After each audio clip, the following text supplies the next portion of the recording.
जीवन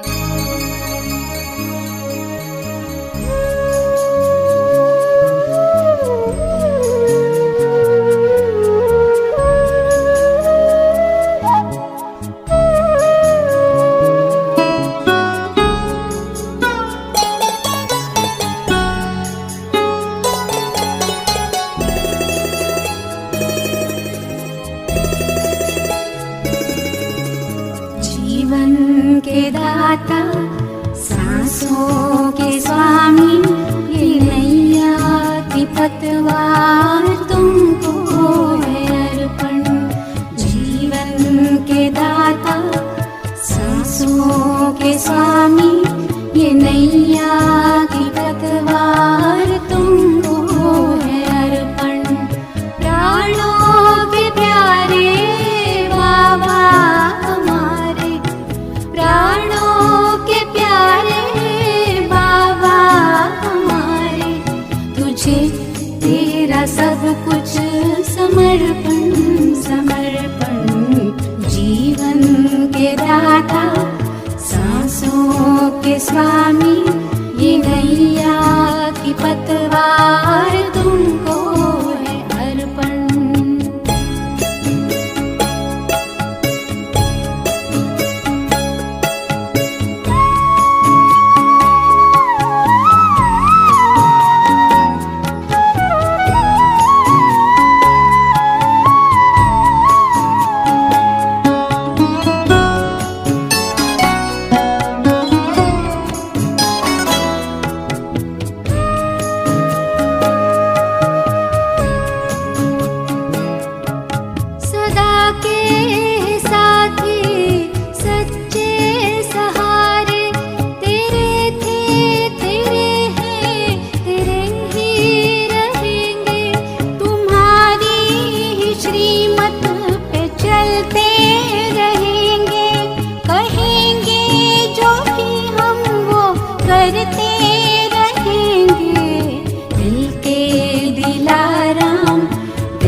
तेरा सब कुछ समर्पण समर्पण।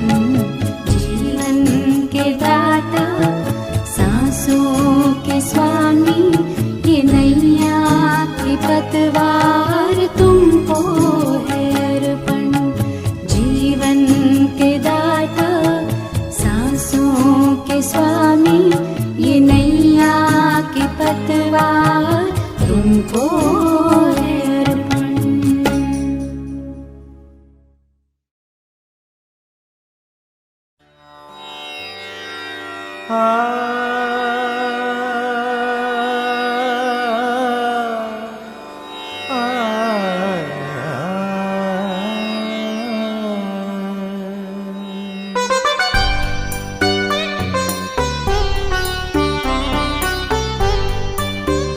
आनंद के प्रदाता, हे स्नेह शक्ति दाता, अव्यक्त बाप दादा सादर पधारिए। मंजुल मधुर निमंत्रण, अंतःकरण से कण कण प्रभु आपको बुलाता। सादर पधारिए, सादर पधारिए।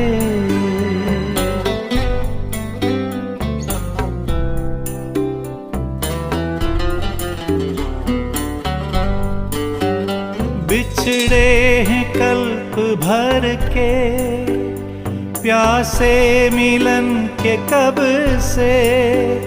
बच्चे बुला रहे हैं, मिल जाओ आज हमसे।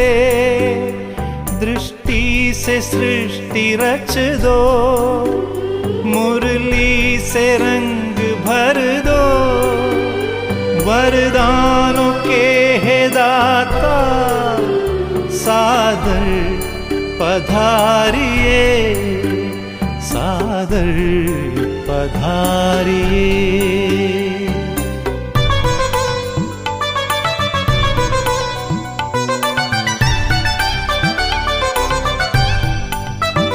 कोमल सी भावनाएं, निर्मल हृदय का कहना। संगम युग में बाबा, संग आपके ही रहना। धरती भी नग़मे गाती, अंबर भी गुनगुनाता।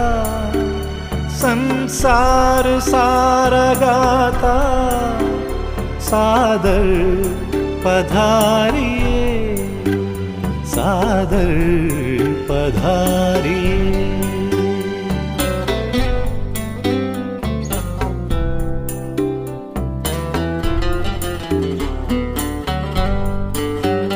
तेरे प्यार को संजोए, नैनों को है भिगोए। यादों के मोतियों को सांसों में है पिरोए। वो सद्गुणों के सागर, भरने हर एक गागर। हर हिय तुम्हें बुलाता, सादर पधारिए, सादर पधारिए। आनंद के प्रदाता, हे स्नेह शक्ति दाता, अव्यक्त बाप दादा, सादर पधारिए, सादर पधारिए, सादर पधारिए।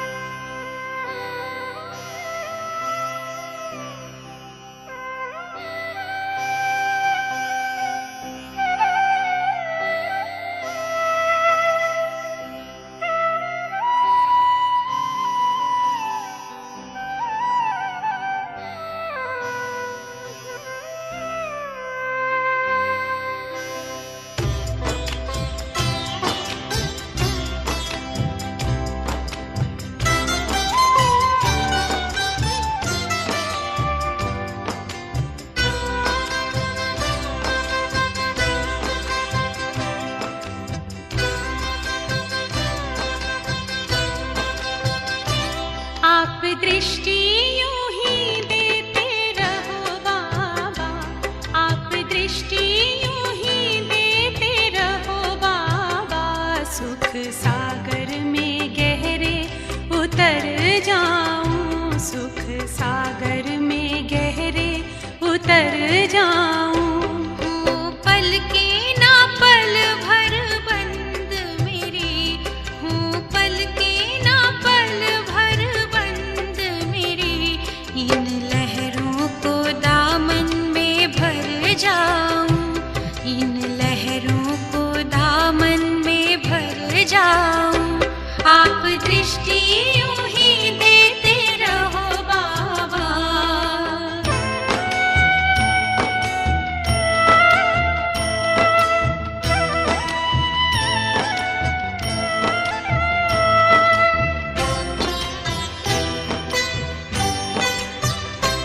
हो गए अब निहाल ये नैना बाबा आपकी रूहानी नजरों से।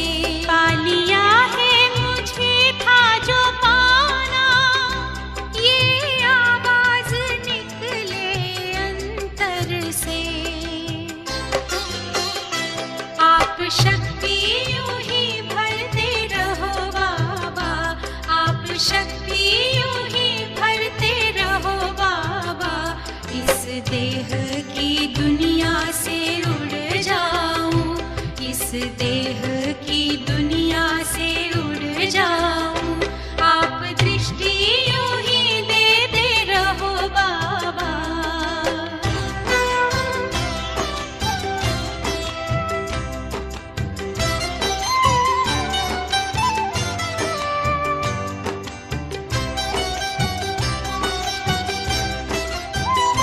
शुक्रिया आपका लाखों बाबा, आपने हमको दिल से अपना लिया। प्यास जन्मों की अब बुझ गई है, अपनी नजरों में हमको बसा जो लिया। आप आके यूं ही मिलते रहो बाबा, आप आके यूं ही मिलते रहो बाबा।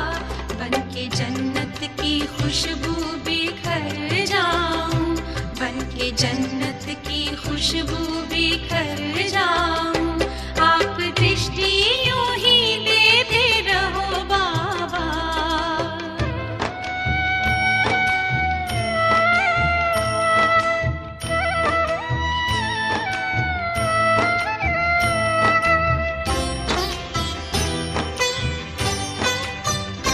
हर कल्प यूं ही मिलते रहेंगे, प्रीत की डोरी ऐसी है बांधी। आपसे दूर ना रह सकेंगे, आए माया की कितनी भी आंधी। प्यार की वर्षा करते रहो बाबा, प्यार की वर्षा करते रहो बाबा। मैं स्नेह के मोती से भर जाऊं, मैं स्नेह के मोती से भर जाऊं। आप दृष्टि यूं ही देते रहो बाबा, आप दृष्टि यूं ही देते रहो बाबा। सुख सागर में गहरे उतर जाऊं, सुख सागर में गहरे उतर जाऊं। हूँ पल के ना पल भर बंद मेरी हूँ, पल के ना पल भर बंद मेरी। इन लहरों को दामन में भर जाऊं, इन लहरों को दामन में भर जाऊं। सुख सागर में गहरे उतर जाऊं, इन लहरों को दामन में भर जाऊं।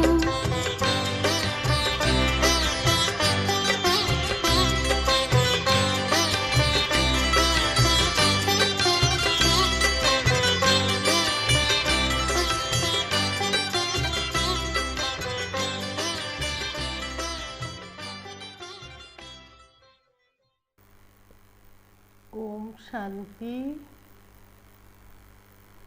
आज के महावाक्य 30/5/2021 अव्यक्त बाप दादा। आज बाबा के बहुत ही सुंदर महावाक्य जो बाबा ने मनन शक्ति को किस विधि से बढ़ाएं उसकी कई युक्तियाँ बताई हैं। तो ये बात तो हम सब ब्राह्मण बच्चों को मालूम होती है कि मनन करना मतलब हजम करना। बिना मनन किए फिर हजम नहीं हो सकता। जैसे कहते हैं ना, भोजन को जितना अच्छी तरह से खाते हैं, चबाते हैं, उतना अच्छा हजम होता है। ऐसे ही शिव बाबा का ये जो ज्ञान है वो तो सागर है, कहाँ की कहाँ उसकी लहरें पहुँचती हैं। हमारी बुद्धि में कितनी बातें आती हैं ज्ञान की, है ना, क्योंकि उसकी तो बहुत बहुत वैल्यू है।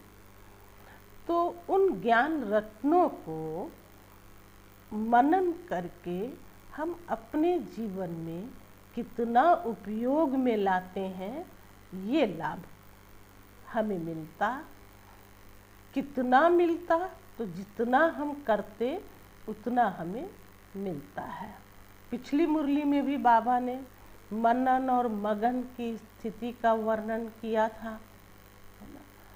तो बिना मनन किए मगन भी नहीं हो सकते।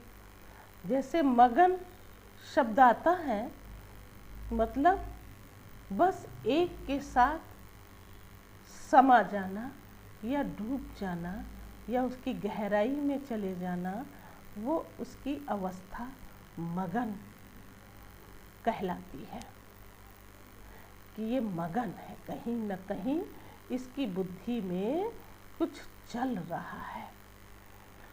तो ये बात बाबा ने मनन शक्ति पर अच्छी तरह से आज सुनाया है कि हम मनन करें तो क्या मनन करें। तो बाबा ने तो ज्ञान सुनाया, ज्ञान खजानों से हम बच्चों को भरपूर कर रहे हैं, ज्ञान रतन दे रहे हैं। तो वो रतन क्या है? तो जैसे कहा जाता है कि किसी चीज़ की जब कोई वैल्यू होती है उसी का वो महत्व होता है।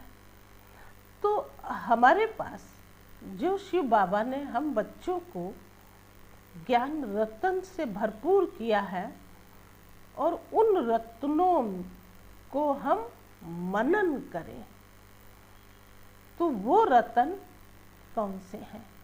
तो सबसे पहले तो हम यही समझें कि भगवान हमें गुणवान बनाता है, मनुष्य से देवता बनाता है। तो मनुष्य से जो देवता बनाते हैं तो खुद ही हम अपने आप समझ सकते हैं कि देवताई जीवन में क्या क्या गुण होते हैं। गुण ही एक तरह से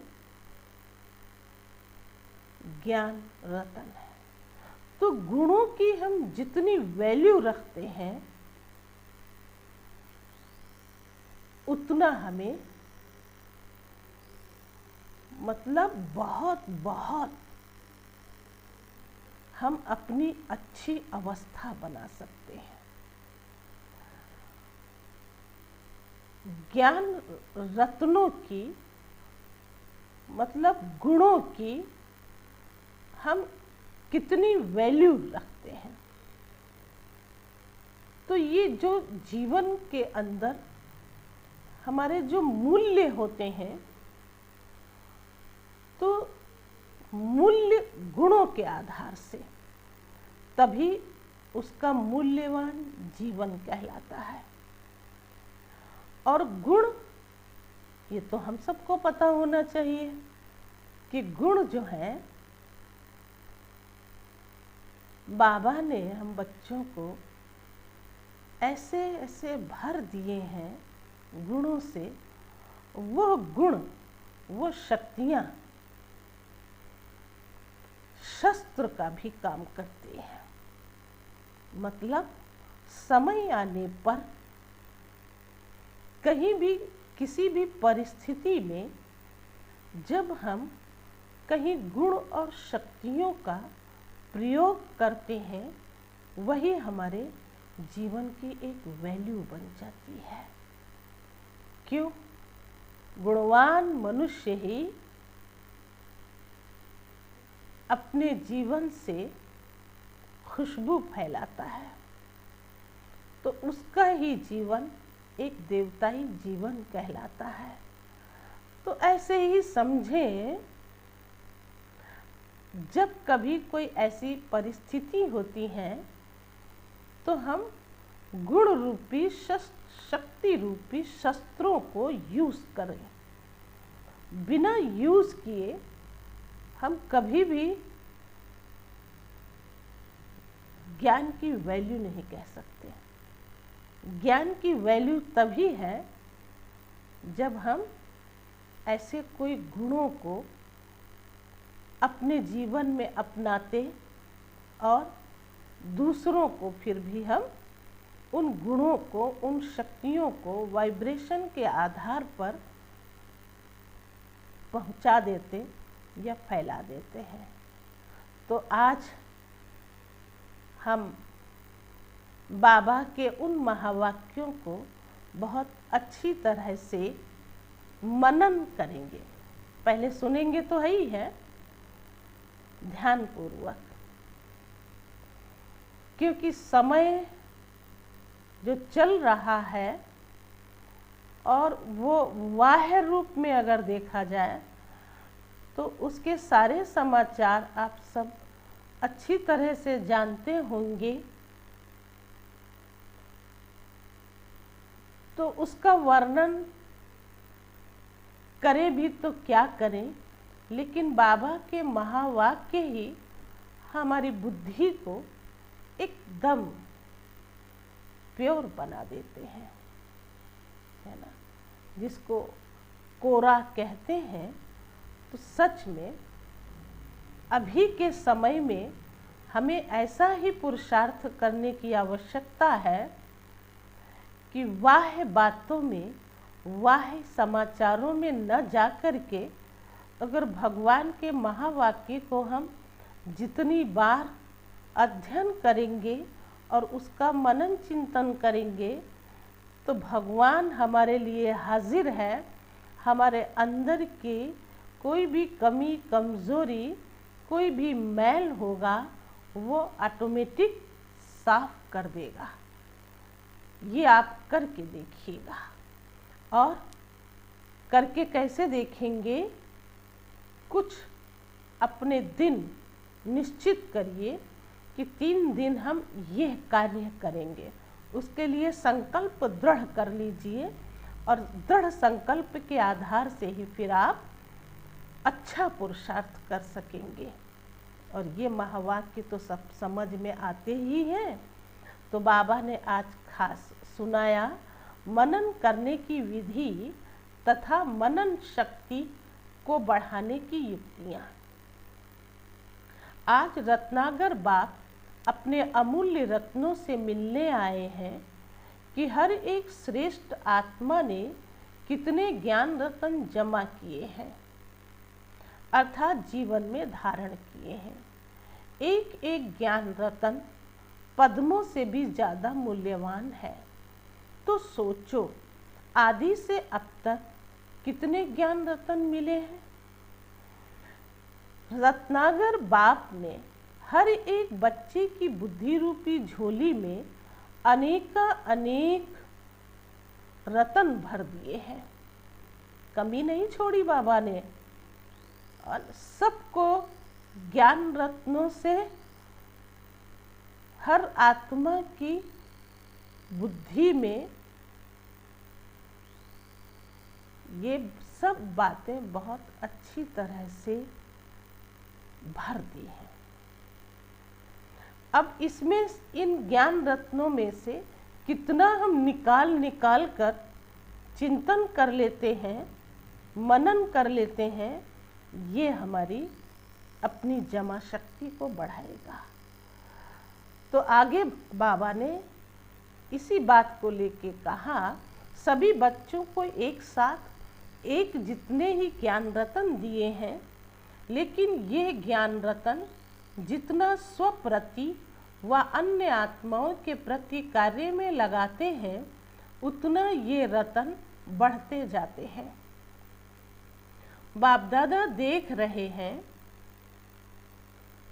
बाप ने तो सबको समान दिए, लेकिन कोई बच्चों ने रत्नों को बढ़ाया और कोई ने रत्नों को बढ़ाया ही नहीं है। अब जीवन में लाया ही नहीं तो बढ़ेगा क्या। कोई भरपूर है, कोई अखुट माला माल है, कोई समय प्रमाण कार्य में लगा रहे हैं, कोई सदा कार्य में लगाकर एक का पदम गुना बढ़ा रहे हैं। कोई जितना कार्य में लगाना चाहिए उतना लगा नहीं सकते, इसलिए रत्नों की वैल्यू को जितना समझना चाहिए उतना समझ नहीं रहे हैं। बहुत पुराने महावाक्य हैं, हम तो समझते हैं कि अब तो और अच्छी तरह से समझ आती है ना। बहुत पहले के महावाक्य 88 के हैं, इसलिए ध्यान से सुनने की भी बात है और समझने की भी बात है और अपने जीवन में लाने की भी बात है। इसलिए हमारा ये ब्राह्मण जीवन हीरे तुल्य बहुत ही है ना वैल्यूबल कहलाता है। क्यों ना हम ऐसे समय पर अपने आप को इतना श्रेष्ठ और उच्च महान बनाए जो भगवान अभी वर्तमान है ना हम बच्चों के साथ साथ है। उसका अनुभव जितना हमारा बढ़ता जाएगा उतना हम भरपूर होते जाएंगे और हमारे जीवन की वही एक वैल्यू है। जितना मिला है वह बुद्धि में धारण तो किया, लेकिन कार्य में लाने से जो सुख, खुशी, शांति, शक्ति और निर्विघ्न स्थिति की प्राप्ति की अनुभूति होनी चाहिए वो नहीं कर पाते। इसका कारण मनन शक्ति की कमी है, क्योंकि मनन करना अर्थात जीवन में समाना और धारण करना, मनन न करना अर्थात सिर्फ बुद्धि तक धारण करना। वो जीवन के हर कार्य में, हर कर्म में लगाते हैं, चाहे अपने प्रति चाहे अन्य आत्माओं के प्रति, और दूसरे सिर्फ बुद्धि में याद रखते अर्थात धारण करते हैं। माना जीवन के हर कार्य में, हर कर्म में लगाते हैं, चाहे अपने प्रति चाहे अन्य आत्माओं के प्रति, और दूसरे सिर्फ बुद्धि में याद रखते अर्थात धारण करते हैं। ये देखो बाबा ने गुण की बात को लेकर के सुनाया कि हमारे अंदर ये गुण होने चाहिए, जैसे सुख है, खुशी है, शांति है, शक्ति है। ये सारे गुण हमारे अंदर जब होते हैं तो हमारी एक निर्विघ्न स्थिति बन जाती है। आते हैं विघ्न, ऐसा नहीं है, आती हैं समस्याएं, है ना, और उनका मुझे सामना करना ही होता है। लेकिन हमारे जीवन में, हमारे जीवन के अंदर इन गुणों की अगर वैल्यू है ना, तो ऐसे वैल्यूबल जीवन में जब हम गुणों को लेकर के चलते हैं तो फिर हम सक्सेस हो जाते हैं। उसको फिर निर्विघ्न स्थिति ही कहते हैं। और ये जरूरत है मनन करना और जीवन में समाना और धारण करना। फिर सुनाया बाबा ने, जैसे कोई भी स्थूल खजाने को सिर्फ तिजोरी में लाकर रख लो, तिजोरी में व लाकर में रख लो, और समय प्रमाण व सदा काम में नहीं लगाओ, तो वो खुशी की प्राप्ति नहीं होगी। सिर्फ दिल का दिलासा रहता है कि हमारे पास है, न बढ़ेगा न अनुभूति होगी। मतलब सिर्फ दिल का दिलासा बना रहता है, हाँ है, उसको हम खोल के देख भी लेते हैं, देख के फिर उसको बंद कर देते हैं, लेकिन उसका यूज नहीं है कहीं। तो बाबा ने यही बात कही कि वो सिर्फ दिल का एक दिलासा रहता है, न वो बढ़ता है और न ही उससे कोई खुशी होती है, न अनुभूति होती है। ऐसे ज्ञान रतन अगर सिर्फ बुद्धि में धारण किया, याद रखा, मुख से वर्णन किया, पॉइंट बहुत अच्छी है, तो थोड़े समय के लिए अच्छी पॉइंट का अच्छा नशा रहता है।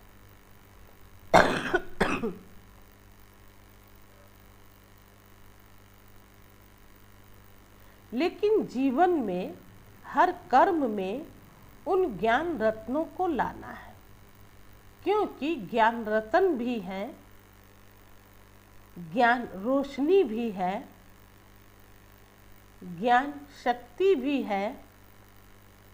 इसलिए अगर इसी विधि से कर्म में नहीं लाया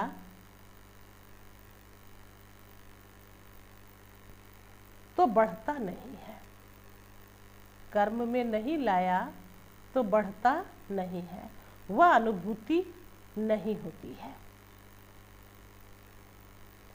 ज्ञान पढ़ाई भी है, ज्ञान लड़ाई है।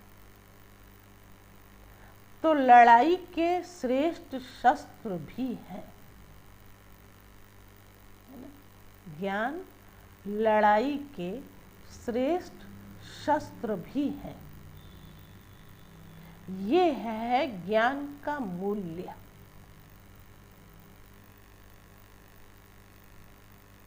शस्त्रों की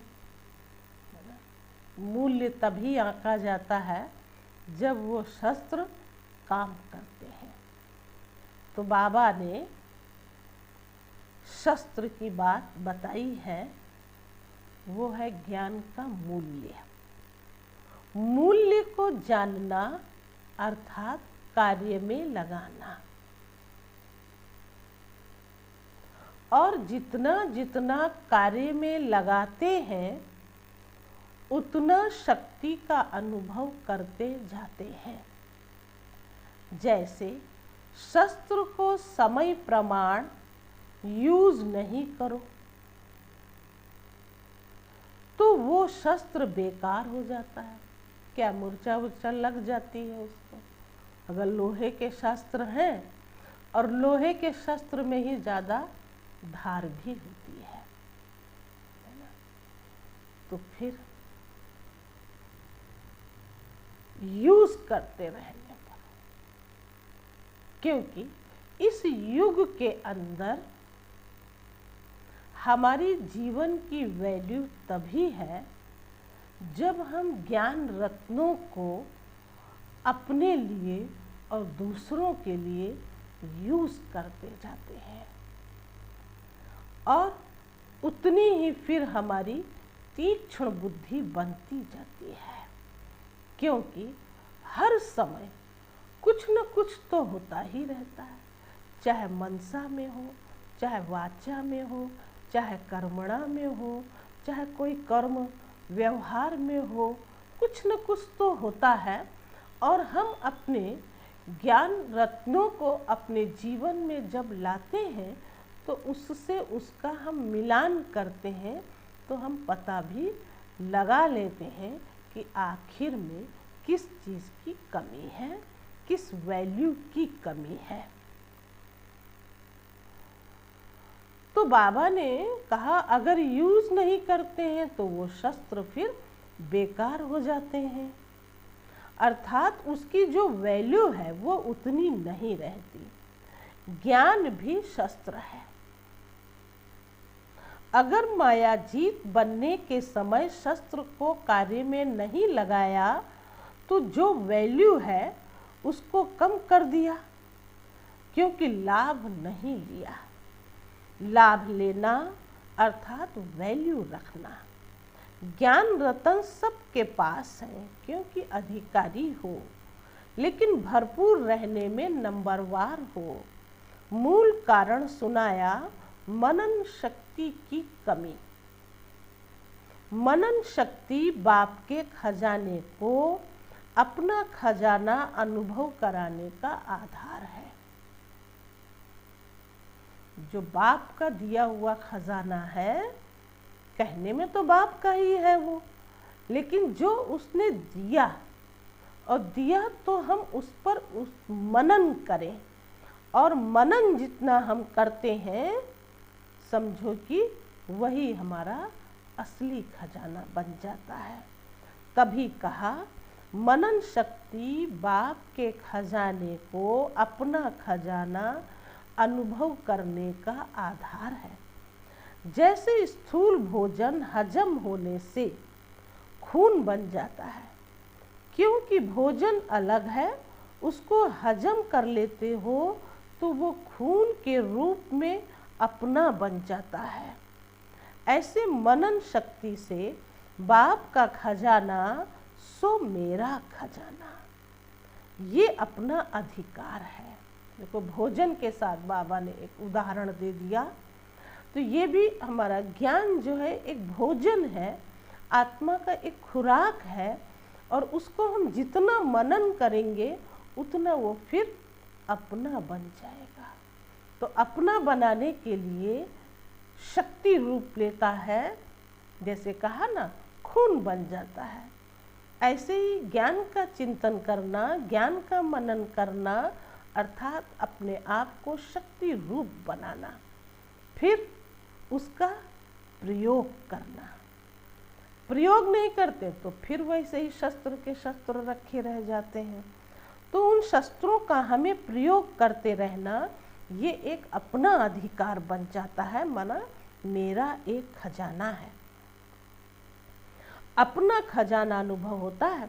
बाप दादा पहले भी सुनाते रहे, अपनी घोड़ तो नशा चढ़े, अर्थात बाप के खजाने को मनन शक्ति से कार्य में लगाकर प्राप्तियों को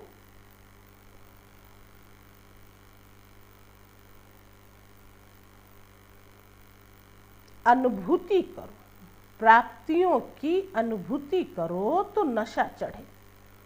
सुनने के समय तो नशा रहता है, लेकिन सदा क्यों नहीं रहता है?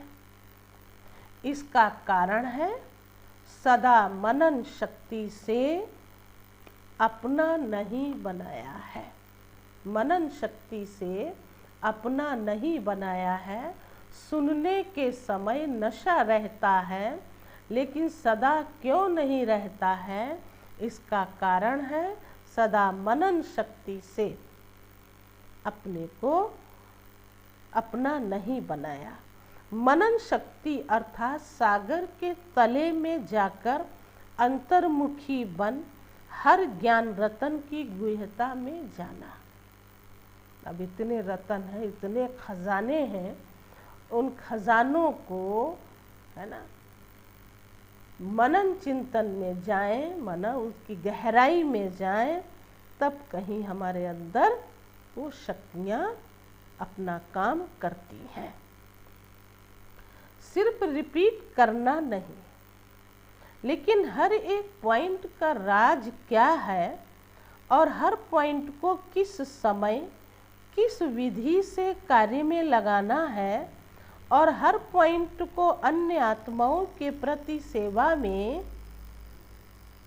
किस विधि से कार्य में लगाना है, ये चारों ही बातें हर एक पॉइंट को सुनकर मनन करो। हर एक पॉइंट को सुनकर मनन करो, साथ साथ मनन करते प्रैक्टिकल में उस राज के रस में चले जाओ। उस राज के रस में चले जाओ। रस किसको नहीं अच्छा लगेगा, लेकिन वो रस जो जीवन में सुख, शांति, आनंद, प्रेम, पवित्रता, शक्ति,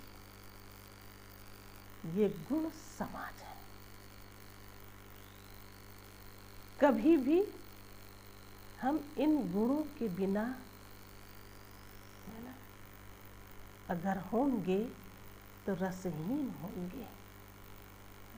आनंद और परमानंद जो कहा जाता है वो इसी बात के लिए होता है, जब वो अपने जीवन की वैल्यू रखता और आनंद विभोर होता, खुश रहता, अंदर ही अंदर उसका है ना एक रसास्वादन करता और दूसरों को भी उस रस का स्वाद देता, मतलब उस रस को चखाता रहता है।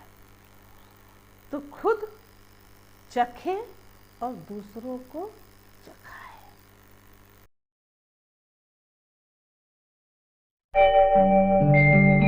ओम शांति शांति। ओम शांति शांति। अंतर मन में ज्योति जगा लो, होगा दूर अंधेरा।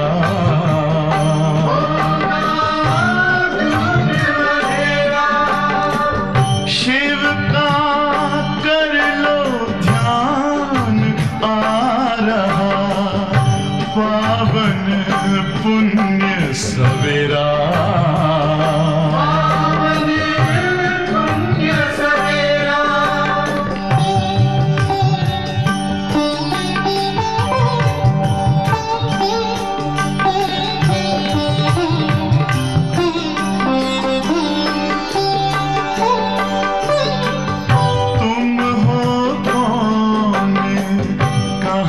से आए अपने आप को जानो, राजयोग के द्वारा अपना परम पिता पहचानो।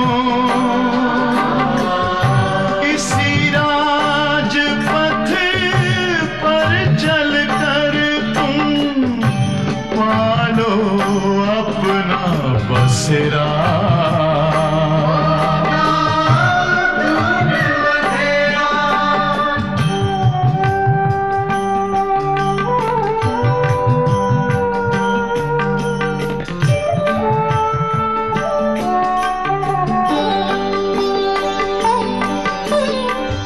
तुम हो आत्मा तन से न्यारे, परमात्मा को प्यारे। दिव्य गुणों को धारण करके योगी बनो दुलारे। ज्योति बिंदु ही तोड़ेगा ये माया मोह का घेरा।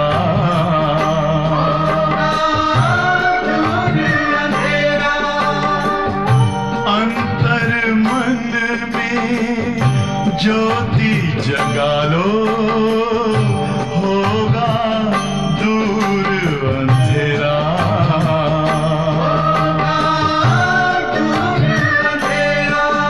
ओम शांति।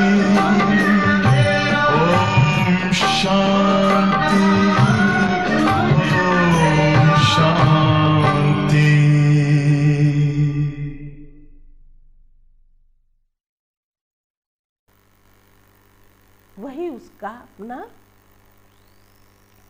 आनंद का एक जीवन कहलाता है। उसी को बाबा ने रस की बात सुनाई है। अगर वो राज को समझता है तो फिर उस रस की भी अनुभूति करता है। कहा उस रस में फिर चले जाओ, नशे की अनुभूति में आओ। माया के भिन्न भिन्न विघ्नों के समय व प्रकृति के भिन्न भिन्न परिस्थितियों के समय काम में लगाकर देखो कि जो मैंने मनन किया है कि इस परिस्थिति के प्रमाण व विघ्न के प्रमाण ये ज्ञान रतन मायाजीत बना सकते हैं, वह बनाने वाला है। वो प्रैक्टिकल हुआ अर्थात मायाजीत बने। वह सोचा था मायाजीत बनेंगे, लेकिन मेहनत करनी पड़ी, वह समय व्यर्थ गया। इससे सिद्ध है कि विधि यथार्थ नहीं थी, तब सिद्धि नहीं मिली। यूज करने का तरीका भी चाहिए, अभ्यास चाहिए। जैसे साइंस वाले भी बहुत पावरफुल बॉम्ब्स ले जाते हैं, समझते हैं बस इसे अब तो जीत लेंगे, लेकिन यूज करने वाले को यूज करने का ढंग नहीं आता। सुना? तो पावरफुल बॉम्ब होते भी यहाँ वहाँ ऐसे स्थान पर जाकर गिरता है जो व्यर्थ चला जाता है। कारण क्या हुआ? यूज करने की विधि ठीक नहीं है। ऐसे एक एक ज्ञान रतन अति अमूल्य है। ज्ञान रतन व ज्ञान की शक्ति के आगे परिस्थिति व विघ्न ठहर नहीं सकते। अगर ज्ञान रत्नों को यूज करना नहीं आता, उसकी विधि ठीक नहीं है, तो फिर उसके आगे तो बहुत विघ्न आदि आते रहेंगे। अगर वही ज्ञान रत्नों को अच्छी तरह से यूज करें तो फिर परिस्थितियाँ तो ठहरेंगी नहीं, आएंगी जरूर, आती हैं, लेकिन फिर ठहरे ना तो वो ज़्यादा अच्छा है। लेकिन अगर विजय नहीं होती तो समझो करने की विधि नहीं आती है। दूसरी बात, मनन शक्ति का अभ्यास सदा न करने से समय पर बिना अभ्यास के अचानक काम में लगाने का प्रयत्न करते हो, इसलिए धोखा खा लेते हो, ये अलबेलापन आ जाता है। ज्ञान तो बुद्धि में है ही, समय पर काम में लगा लेंगे, लेकिन सदा का अभ्यास, बहुत काल का अभ्यास चाहिए। अब ये बात सब समझने की इसीलिए है कि अलबेलापन ना आने पाए। आज के समय में जब हम सब घर बैठे बाबा के महावाक्य सुनते हैं तो कैसे कैसे सुनते हैं, खुद समझो कितने बार कहते हैं, है ना, कि वही एक्यूरेट समय निश्चित करके ही आप बाबा के महावाक्य सुने। जैसे पहले भी हम ये सुनते थे कि बाबा के यहाँ सेंटर पर आने पर ही समझो कि हम टीचर के सन्मुख जाकर के मुरली सुन रहे हैं। तो क्यों नहीं, जो समय अभी भी निश्चित है तो उसी समय पर हम मुरली सुने तो कितना अच्छा हो, है ना। इससे तो ये बात सिद्ध होती है कि पहले हम अपने कार्य कर लें या आलस में हम अपना समय निकाल देते हैं तो वो तो बात अच्छी नहीं लगती है। बिल्कुल एक्यूरेट समय पर काम करने चाहिए, जो बाबा हम बच्चों को हमारी रिजल्ट में ये बात देते हैं कि संयम और नियम ये हम ब्राह्मणों के लिए बहुत ही बहुत है ना वैल्यूबल है, क्योंकि जिस विधि से हम जो करेंगे वही हमें प्राप्त होगा। ये बात हमेशा ध्यान रखिएगा। फिर हम ही जो बाबा के बच्चे हैं, फिर हम ही यही कहते हैं बाबा ऐसा क्यों हो गया, ऐसा तो नहीं होना चाहिए। तो कहीं ना कहीं हमारे अंदर की कोई ऐसी भी कमियां रह जाती हैं, है ना, और वो कोई कमियां ऐसी भी होती हैं जो बाह्य रूप नहीं होती हैं, लेकिन अंदर से सूक्ष्म कमी बनी रहती है। तो क्यों ना चेक कर लें इस बात को, और चेक कर लेंगे जब हम तो समझ तो सकेंगे ना कि हाँ इस कमी के कारण हमारे सामने ये बातें आ गई हैं। इसीलिए बाबा ने बहुत काल के अभ्यास के लिए बात कही है। सदा काल बहुत काल का अभ्यास चाहिए। तो इन सब चीज़ों को छोड़ेंगे तब ना। आलस, अलबेलापन, नखरापन, टाइम को बेकार करना, इधर उधर गंवा देना, सोचना, टाल मटोल करना, है ना, अब सुन लेंगे, अब कर लेंगे, ये तब हो जाएगा, ये सब बातें हमें ढीलेपन में लाती हैं। नहीं करना चाहिए ना ऐसे। थोड़ा प्यार से शिव बाबा कहते हैं, समझाते तो बहुत है, लेकिन जब उनका कहना होता है तो वो प्यार से कहते हैं। बच्चे आज भी, अभी भी, जो भी हमारे पास थोड़ा समय है, उस समय को हम अपने इस जीवन को वैल्यूबल बना लें, फिर पश्चाताप न करना पड़े। इसलिए बाबा ने कहा अगर अभ्यास बहुत समय का नहीं करते हैं तो फिर पछताना तो पड़ेगा। इसीलिए कह दिया, सोचने वाले को क्या टाइम देंगे। कुंभकर्ण की बात सुना दी, उसने क्या अलबेलापन किया, यही सोचा ना कि आने दो, आएंगे तो जीत लेंगे। तो ऐसा सोचना कि समय पर हो जाएगा, ये अलबेलापन धोखा दे देता है। इसलिए हर रोज मनन शक्ति को बढ़ाते जाओ। रिवाइज कोर्स में वह अव्यक्त जो रोज सुनते हो, तो मनन शक्ति को बढ़ाने के लिए रोज कोई न कोई एक विशेष पॉइंट बुद्धि में धारण करो, और जो 4 बातें सुनाई उस विधि से अभ्यास करो। चलते फिरते हर कर्म करते, चाहे स्थूल कर्म करते हो, चाहे सेवा का कर्म करते हो, लेकिन सारा दिन मनन चलता रहे। चाहे बिजनेस करते हो व दफ्तर का काम करते हो, चाहे सेवा केंद्र में सेवा करते हो, लेकिन जिस समय भी बुद्धि थोड़ी फ्री हो तो अपने मनन शक्ति के अभ्यास को बार बार दौड़ाओ। बस यहाँ ही कहीं ना कहीं रुकावटें आ जाती हैं कि हमारी बुद्धि बस उसी में लग जाती है। जो हमारे धंधे हैं, जो हमारा कार्य है, चाहे वो बाबा ने बिजनेस की बात सुनाई, चाहे दफ्तर की बात सुनाई, चाहे सेंटर की बात सुनाई, बस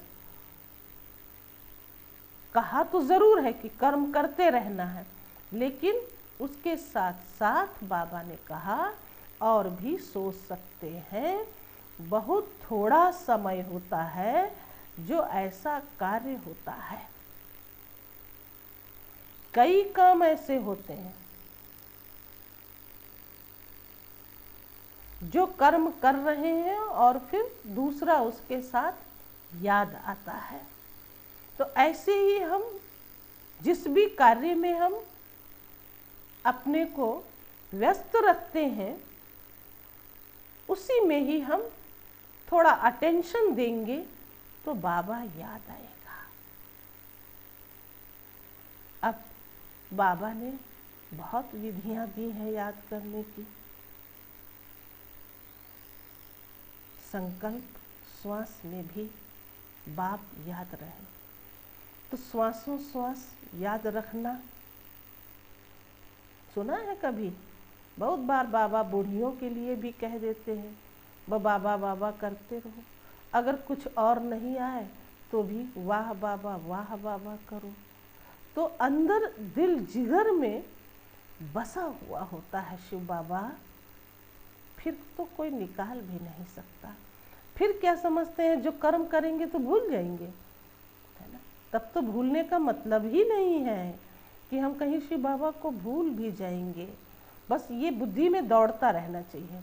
माना एक ये अभ्यास करने की विधि है, जो हमारा अभ्यास बहुत अच्छा होता है। खाते रहिए, शिव बाबा के गुण गाते रहिए, माना चिंतन करते रहिए, मनन करते रहिए, बस बाबा याद है। बहुत थोड़ा समय होता जो ऐसा कार्य होता जिसमें बुद्धि का फुल अटेंशन देना होता है, नहीं तो डबल तरफ बुद्धि चलती रहती है। ऐसा समय अगर अपनी दिनचर्या में नोट करो तो बीच बीच में बहुत समय मिलता है। मनन शक्ति के लिए विशेष समय मिले तब अभ्यास करेंगे, ऐसी कोई भी बात नहीं है। चलते फिरते भी कर सकते हो। अगर एकांत का समय मिलता है तो बहुत अच्छा है, और महीनता में जाएं, हर पॉइंट के स्पष्टीकरण में जाओ, विस्तार में लाओ तो बहुत मज़ा आएगा।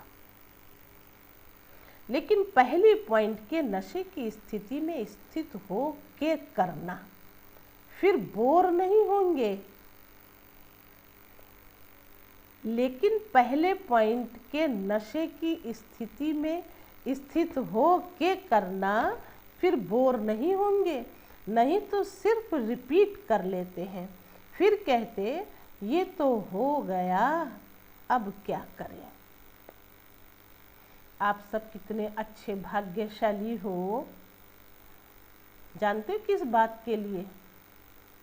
आपकी बहनें, है ना, कितने उमंग और उत्साह से आप सबके लिए ये भगवान का दिया हुआ खजाना ज्ञान रतन रोज सुनाती हैं, रोज सुनाती हैं। सोचो जरा कि हम कितनी वैल्यू देते हैं इन रत्नों की, बाबा को, अपने परिवार को, है ना, अपनी बहनों को। कितना हम वैल्यू खुद का रखें तो उतना ही फिर दूसरों की भी वैल्यू का, है ना, महत्व रखते हैं। इसलिए ये बात कह रहे हैं कि भाग्यशाली हो। एक ऑडियो मुरली आपके पास जाती है, एक आज के दिन की वीडियो मुरली होती है, एक बृहस्पति के दिन की वीडियो मुरली होती है। बाबा ने तो सेवा दे रखी है, और साथ साथ एक मैसेज में पढ़ने के लिए भी मुरली देते हैं, है ना। तो मुरली सुन भी लेते हो, मुरली सन्मुख सुन भी लेते हो, और साथ साथ मुरली पढ़ भी ले। तो पढ़ते हो जितना, उतना आप और अधिक अपनी वैल्यू को बढ़ा सकते हो। सुना हुआ तो भूल भी सकते हैं, लेकिन अगर हम पढ़ते हैं, अटेंशन रखते हैं, तो उसके लिए तो फिर पॉइंट हमें याद रह सकती हैं और हमारा मनन भी अच्छा हो सकता है। इसलिए मुरली खूब पढ़ो, खूब पढ़ो। और ये हम हर बार आपको इशारे से कहते हैं, क्योंकि अभी कोई भी ऐसे काम धंधे नहीं हैं, खास ब्राह्मण बच्चों के लिए। इसलिए अपनी वैल्यू को बढ़ाओ और दूसरों को देने के लिए शुभ भाव फैलाओ, वाइब्रेशंस दो, खुश रहो और सदा खुशी बांटते रहो। यही हमारे ब्राह्मण जीवन का एक लक्ष्य है, जो हम अपने लक्ष्य की तरफ बढ़ते चले जाएंगे, बढ़ते चले जाएंगे। इसलिए बाबा ने डबल बुद्धि की बात बताई है कि ज़रूर है कुछ भी करते हो तो वो डबल बुद्धि चलती रहती है। और कहा पढ़ेंगे, पॉइंट नोट करेंगे तो स्पष्टीकरण भी अच्छा होगा, विस्तार में लाओ तो बहुत मज़ा आएगा। लेकिन पहले पॉइंट के नशे में स्थित हो, स्थिति में स्थित होके करना, फिर बोर नहीं होंगे। नहीं तो सिर्फ रिपीट कर लेते हैं, फिर कहते हैं ये तो हो गया, अब क्या करें। जैसे कई सुदर्शन चक्र चलाने में हंसाते हैं ना, चक्र क्या चलाएं, 5 मिनट में चक्र पूरा हो जाता है, स्थिति का अनुभव करने नहीं आता है तो सिर्फ रिपीट कर लेते हैं। सतयुग, त्रेता, द्वापर, कलयुग, इतने जन्म, इतनी आयु, इतना समय है, बस पूरा हो गया, है ना। क्या इतना समय डैश डैश करके बस पूरा हो गया। तो बाबा ने स्थिति को बनाने के लिए सुदर्शन चक्र चलाने को कहा। अब भले सतयुग, त्रेता, द्वापर और कलयुग कह ले, लेकिन ये हमारा बीच का समय संगम युग है, इसको तो नहीं भूलेंगे ना। तो संगम युग पर आके जब हम ठहर जाते हैं, वो तो बीत चुके हैं, सतयुग, त्रेता, द्वापर और कलयुग। अब आने वाला युग सतयुग होगा, उससे पहले ये संगम युग है। और संगम युग पर हम बाप दादा के साथ ठहरे हुए हैं, अर्थात भगवान ने जो ज्ञान चिंतन करने को कहा, ज्ञान रतन से जो संवारा है, श्रृंगारा है, वो मुझे देखना है। तो ठहरो,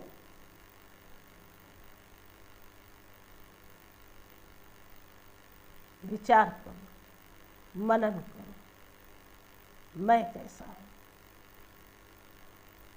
मेरा कर्म कर्तव्य क्या है, मेरा लक्ष्य क्या है। अब हम कहाँ तक पहुँचे, अपने आप को चेक करो। तो वो 4 युगों की बात पूरी होने के बाद आप सतयुग की तरफ बढ़ जाएंगे।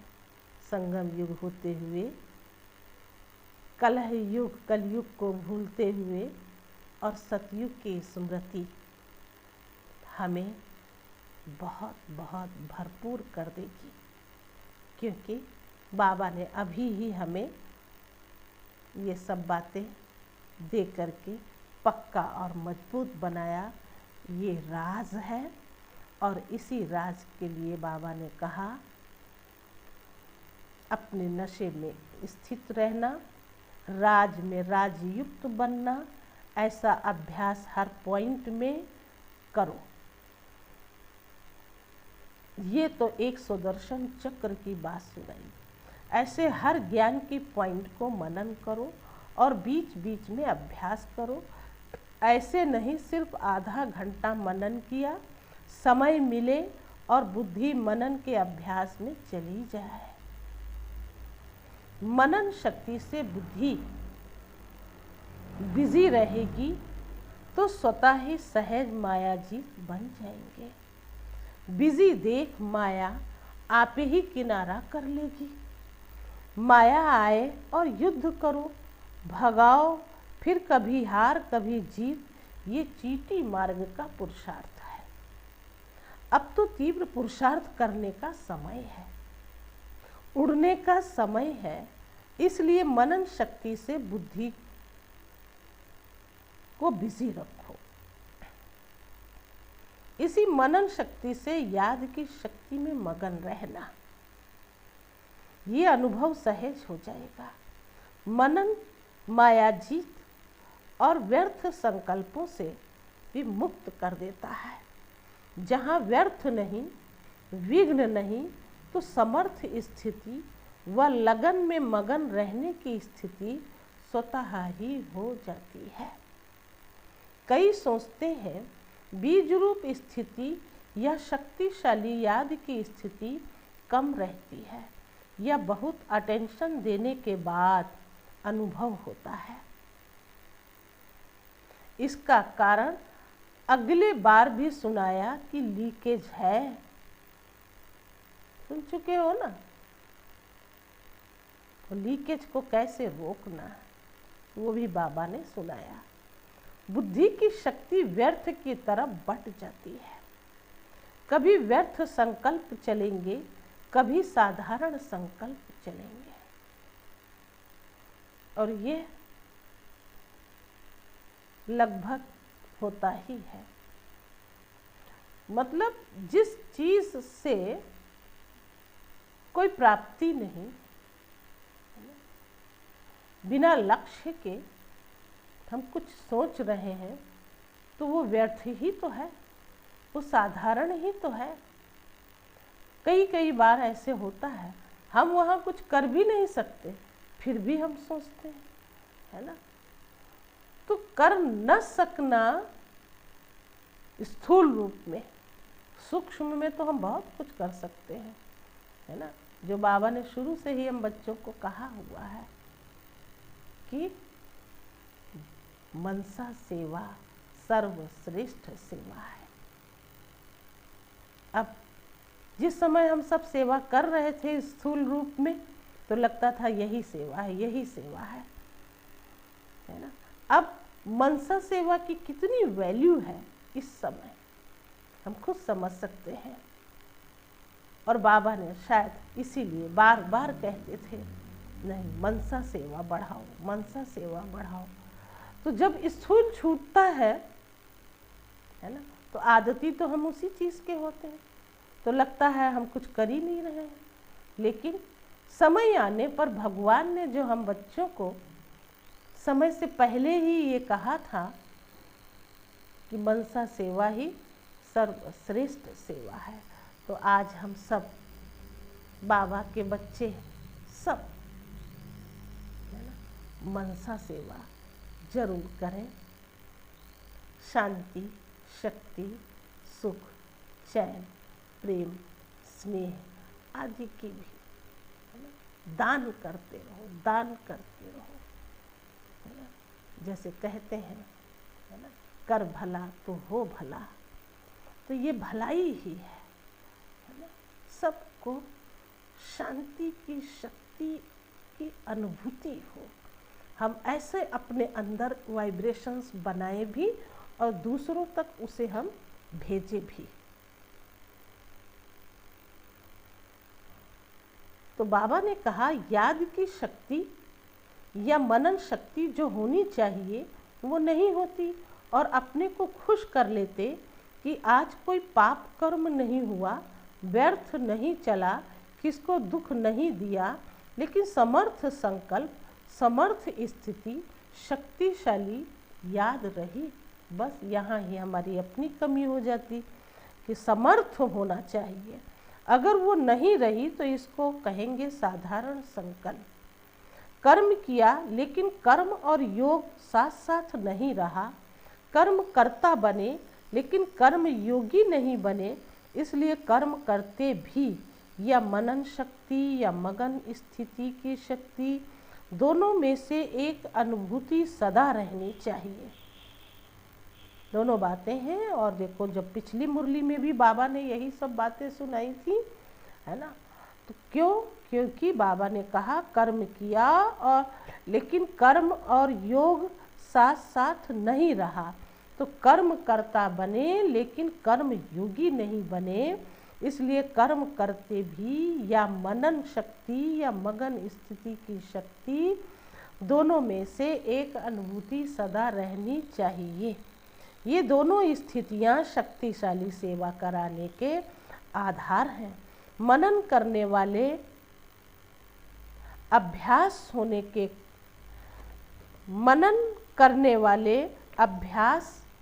होने के कारण जिस समय जो स्थिति बनाने चाहें वो बना सकेंगे। लिंक रहने से लीकेज खत्म हो जाएगी। और जिस समय जो अनुभूति चाहे बीज रूप स्थिति की, चाहे फरिश्ते रूप की, जो करना चाहो वो सहज कर सकेंगे। क्योंकि जब ज्ञान की स्मृति है तो ज्ञान के सिमरण से ज्ञानदाता स्वतः ही याद रहता है। तो समझा मनन कैसे करना है। कहा था ना कि मनन कब फिर सुनाएंगे, तो आज मनन करने की विधि सुनाई। माया के विघ्नों से सदा विजयी बनना व सदा सेवा में सफलता का अनुभव करना, इसका आधार मनन शक्ति है। समझा? अच्छा, सर्व ज्ञान सागर के ज्ञानी तो आत्मा बच्चों को सदा मनन शक्ति द्वारा सहज माया जीत बनाने वाली श्रेष्ठ आत्माओं को सदा मनन शक्ति के अभ्यास को आगे बढ़ाने वाले, मनन से मगन स्थिति का अनुभव करने वाले, सदा ज्ञान के रत्नों का अमूल्य जानने वाले, सदा हर कर्म में ज्ञान की शक्ति को कार्य में लगाने वाले, ऐसे सदा श्रेष्ठ स्थिति में रहने वाले विशेष व अमूल्य रत्नों को बाप दादा का याद, प्यार और नमस्ते। तो हम रूहानी बच्चों की रूहानी बाप दादा को नमस्ते, नमस्ते, नमस्ते। शुक्रिया बाबा, शुक्रिया। पार्टियों से अव्यक्त बाप दादा की मुलाकात स्वयं को तीव्र पुरुषार्थी आत्माएं अनुभव करते हो क्या? क्योंकि समय बहुत तीव्र गति से आगे बढ़ रहा है। जैसे समय आगे बढ़ रहा है तो समय पर मंजिल पर पहुंचने वाले को किस विधि से चलना पड़े। समय कम है और प्राप्ति ज़्यादा करनी है।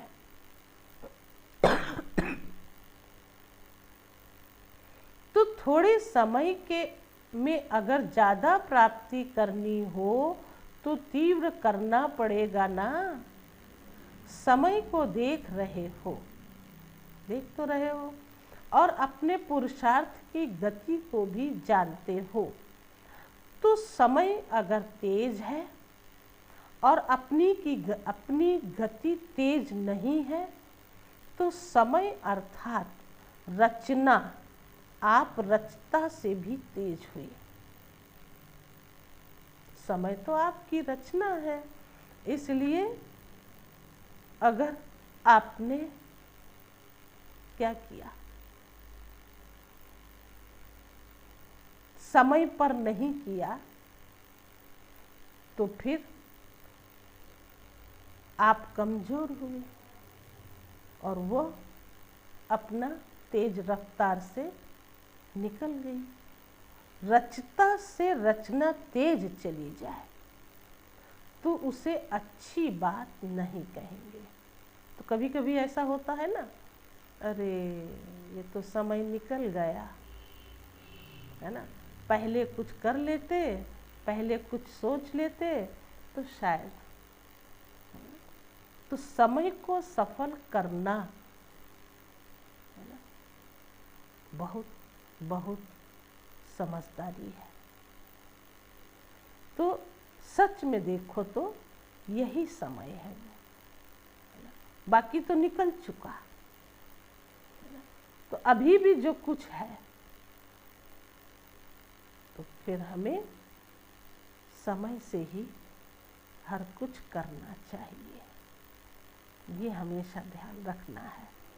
ब्राह्मणों में अभी ये कुछ तो ढीलापन आ गया है ना।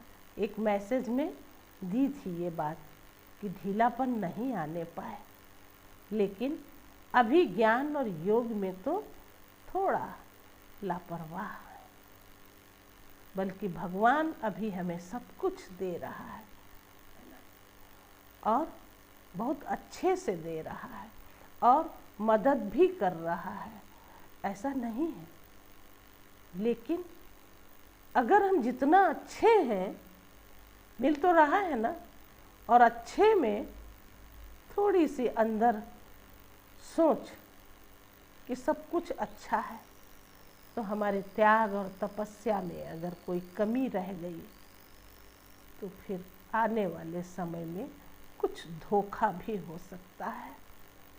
इसलिए हम अपने समय को देखते, समय को वैल्यू देते और अपनी त्याग और तपस्या में हम तल्लीन रहें, मगन रहें, मनन करते रहें और फिर हमारी स्थिति एकदम अच्छी पक्की मजबूत हो जाएगी।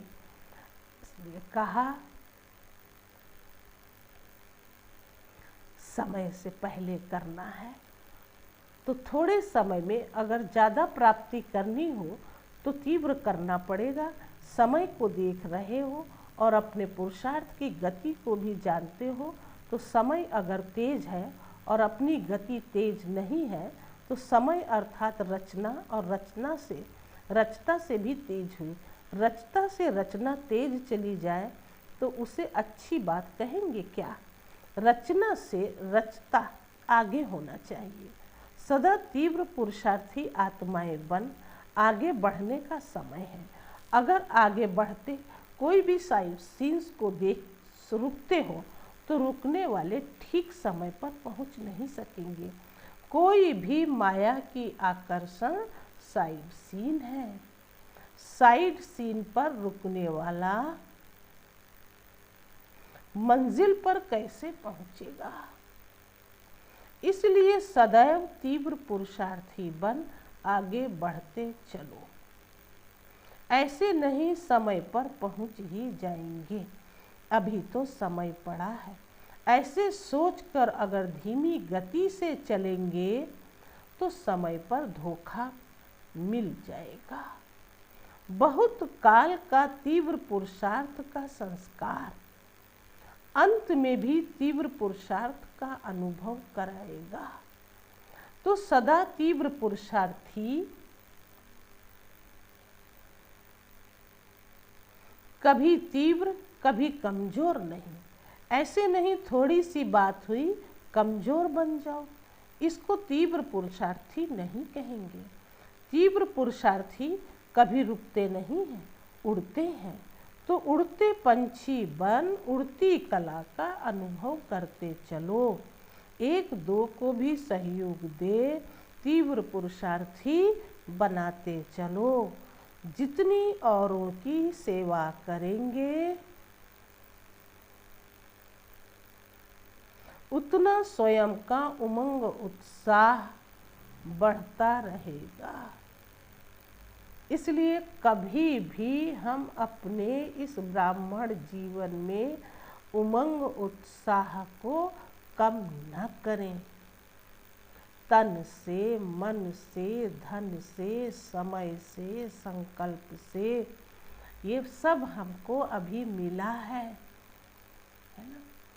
कभी भी हमारी है ना स्थिति डावाडोल नहीं हो। इसलिए सफल करना हम ब्राह्मणों के लिए बहुत अच्छी समझदारी होगी। उमंग उत्साह सदैव बढ़ता रहना चाहिए। विदाई के समय दादी जानकी जी विदेश में जाने की छुट्टी बाप दादा से ले रही हैं। देश विदेश में सेवा का उमंग उत्साह अच्छा है। जहाँ उमंग उत्साह है वहाँ सफलता भी होती है। सदा ये अटेंशन रखना कि पहले अपना उमंग उत्साह हो, संगठन की शक्ति हो, स्नेह की शक्ति, सहयोग की शक्ति हो, तो सफलता उसी अनुसार होती है। ये है धरनी। तो संगठन की भी आवश्यकता है ना, और अपने अंदर उमंग उत्साह की भी आवश्यकता है। और दोनों अगर हट गए तब तो ये जीवन ही बेकार है। इसलिए इसके लिए भी धरनी बनानी होती है। कहा स्नेह की शक्ति, सहयोग की शक्ति हो तो सफलता उसी अनुसार होती है। ये है धरनी। जैसे धरनी ठीक होती है तो फल भी ऐसा ही निकलता है। और अगर टेम्परेरी धरनी को ठीक करके बीज डाल दो तो फल भी थोड़े समय के लिए मिलेगा, सदाकाल के लिए फल नहीं मिलेगा। तो सफलता के फल के पहले सदा धरनी को चेक करो। बाकी जो करते हैं उनका जन्म तो हो ही जाता है। अभी भी खुशी मिलती है और भविष्य तो है ही। बाबा ने सुनाया, थोड़ा लाइन चेंज हुई। सदा के लिए फल नहीं मिलेगा। कब? जब धरनी में आप कोई बीज डालते हो और उसमें थोड़े समय कुछ किया तो फल थोड़े समय के लिए मिला और फिर फल नहीं मिलेगा। तो बाबा ने कहा सफलता के फल के पहले सदा धरनी को चेक करो। बाकी जो करते हो हैं उनका जमा तो हो ही जाता है ना। मतलब कुछ भी करेंगे तो जमा तो होगा, जमा होगा तो उतनी प्राप्ति होगी। अभी भी खुशी मिलती है और भविष्य तो है ही। अच्छा, आज का वरदान है तोड़ना, मोड़ना और जोड़ना। ये 3 बातें दी, तोड़ना, मोड़ना और जोड़ना। इन तीनों शब्दों की स्मृति द्वारा सदा विजयी भव। अब सुनो, देखो क्या तोड़ना है, क्या मोड़ना है और क्या जोड़ना है, क्योंकि याद ये तीनों ही रखने हैं। सारी पढ़ाई और शिक्षाओं का सार ये 3 शब्द हैं। पहला, कर्म बंधन तोड़ने हैं।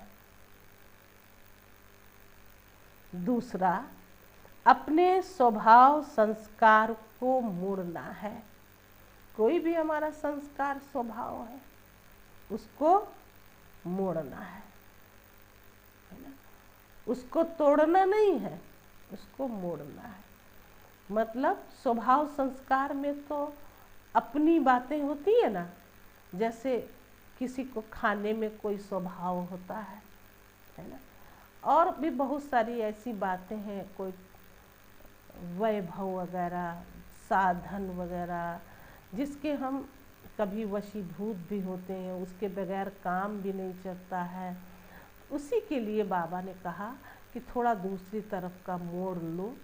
कोई गाड़ी को स्ट्रेट थोड़ी चलाता है, अगर कहीं मोड़ आएगा तो मुड़ेगी तो ज़रूर ना। तो ऐसे ही हमारे अपने भी जो स्वभाव संस्कार हैं, तो इतना स्ट्रेट की बात नहीं आता है। यहाँ एकदम सीधा ही चलते चले जा रहे हैं और कहीं टक्कर आए तो। इसलिए अच्छा तो यही है, समय से पहले हम मोड़ लें, है ना। समय से पहले का मतलब वो रोड वाली बात नहीं। समय रोड वाली बात में तो जब मोड़ आएगा तो मोड़ेंगे, लेकिन यहाँ तो हमारे चैतन्य रूप में स्वभाव संस्कार है ना। हम जानते हैं कि हमारा ये संस्कार कैसा है, इस पर मुझे जीत पानी है, तो ज़रूर हमें मोड़ना पड़ेगा। कोई चीज़ खाने में पसंद है, अब वो नहीं मिल रही तो हम कह रहे हैं हम खाएंगे ही नहीं, है ना। तो बाबा ने कहा नहीं, उसकी जगह पर अगर कोई चीज़ उपलब्ध हो जाए, हाँ अगर वो मिल जाती है इजीली सहज रूप में, तब तो कोई बात नहीं। और अगर नहीं मिल रही है, चलो ठीक है, कोई बात नहीं, ये नहीं ये सही, लेकिन फिर भी बदलने की आवश्यकता है। अगर होते हुए भी बदल दिया तब तो वाह क्या, है ना। तो हम अपनी स्थिति को बहुत अच्छा बना सकते हैं मोड़ने पर। और तीसरी बात, एक बाप से सर्व संबंध जोड़ने हैं। ये 3 शब्द संपूर्ण विजयी बना देंगे। इसके लिए सदा यही स्मृति रहे कि जो भी इन नयनों से विनाशी चीजें देखते हैं वो सब विनाश हुई पड़ी हैं। उन्हें देखते भी अपने नए संबंध, नई सृष्टि को देखते रहो तो कभी हार नहीं खाएंगे। अब वर्तमान तो अब यही रह गया है, सिर्फ देखो तो बाबा को देखो, सुनो तो बाबा की सुनो, बोलो तो बाबा की बोलो, है ना। और फिर क्या करना, नई सृष्टि की तरफ हमारा रुझान, है ना। हमारी दृष्टि इतनी दूर दृष्टि बन जाए कि बस अब वो दिख रही, दिखी की दिखी नई सतयुगी दुनिया आने वाली है। भगवान उसकी तैयारी कैसे करा रहे हैं ये भी मनन करना तो पता लग जाएगा। वैसे तो पता लग जाता है, कभी संदेश आते हैं, कभी कोई चर्चाएं होती हैं, तो ये सब बाबा गुप्त कर रहे हैं। तभी शुरू से बाबा ने जब से ज्ञान सुनाया, इस धरती पर आए तो यही कहते आए कि मैं गुप्त हूँ, है ना। प्रत्यक्ष तो ब्रह्मा बाबा है और बाकी मैं शिव बाबा निराकार, मैं गुप्त हूँ। तो उसके जितने भी कार्य होंगे वो गुप्त होते जाएंगे। तब तो अंत समय में अहो प्रभु तेरी लीला अपरम अपार, आप आए और हमने न जाना। ये बातें आप अपने नाते रिश्ते, अपने सहयोगी संबंधियों को भले खूब अच्छे से सुनाओ, क्योंकि 3 बातें जो दी हैं, तीनों बातें आपको सुना देनी है। ऐसे तो हम दिन भर बहुत सारी बातें करते रहते हैं, तो क्यों न संदेश के मौखिक हम ये बातें सुना दें कि भगवान ने तोड़ना, मोड़ना और जोड़ना, ये 3 बातें सुनाई हैं। यही ज्ञान का सार है। इसलिए बाबा ने नई सृष्टि को भी देखने को कहा। कभी भी फिर आप हार नहीं खा सकते हो। स्लोगन है, योगी की निशानी है सदा क्लीन और क्लियर। योगी की निशानी है सदा क्लीन और क्लियर। जानते हो ये बातें, है ना, ये बुढ़ापे तक भी नहीं छूटती हैं। क्लीन और क्लियर जो बाबा ने कहा, तो सच्चे योगी की पहचान यही है ना। कोई समझे या न समझे, माने या न माने, लेकिन हमें क्लीन और क्लियर कैसे रहना है वो हमारी अपनी समझदारी से है ना। क्लीन माना अंदर से हम स्वच्छ और साफ हों, निर्मल और शांत हों। और क्लियर, कोई भी बात है ना, उसको तोड़ मरोड़ के नहीं, है ना, उसको स्पष्ट शब्दों में बताओ। स्पष्ट शब्दों का मतलब जहाँ कहीं, है ना, हमारा भी हित हो और दूसरे का भी हित हो, है ना। छोटी छोटी बातों में हम कैसे मुड़ जाते हैं, ये हमारी आदतें बचपन से होती हैं। कैसे जानते हो? हंसी की ही बात है ना। छोटा बच्चा होता है, घर के अंदर कुछ कर रहा होता है, कहते क्या कर रहे हो? कहते कुछ नहीं। बड़े सीरियसली बोलता है, अरे कुछ तो कर रहे हो? कुछ नहीं, कुछ नहीं। तो ये एक हमारा बहुत कड़ा संस्कार स्वभाव होता है। अब अपने आप को चेक करना है ना। पूछे या न पूछे, अपना मन पूछे, क्या कर रहे हो हे मन, तुम कहाँ जा रहे हो? चलो इधर अपना वर्क करो। तो अपने आप अपनी सच्चाई, है ना, अपनी स्पष्टता अपने आप भी लाओ। तो जब हम अपने आप लाते रहेंगे, अपने आप को चेक करते रहेंगे, तो दूसरा जब कभी कोई पूछता है ना, तो उसको बताने में क्या हर्ज है, क्या हर्ज है। मान लो हम कुछ पढ़ रहे हैं तो भी कह रहे हैं अरे क्या कर रहे हो, कुछ नहीं कर रहे। हम टीवी देख रहे हैं, अरे टीवी देख रहे हो ठीक है ना, देख तो रहे ही हो ना, तो क्यों नहीं कह दे रहे हो हम टीवी देख रहे हैं, कह दो ना। तो ये संस्कार कहीं अंत में कहीं धोखा न दे जाए, इसलिए छोटी छोटी बातों में आप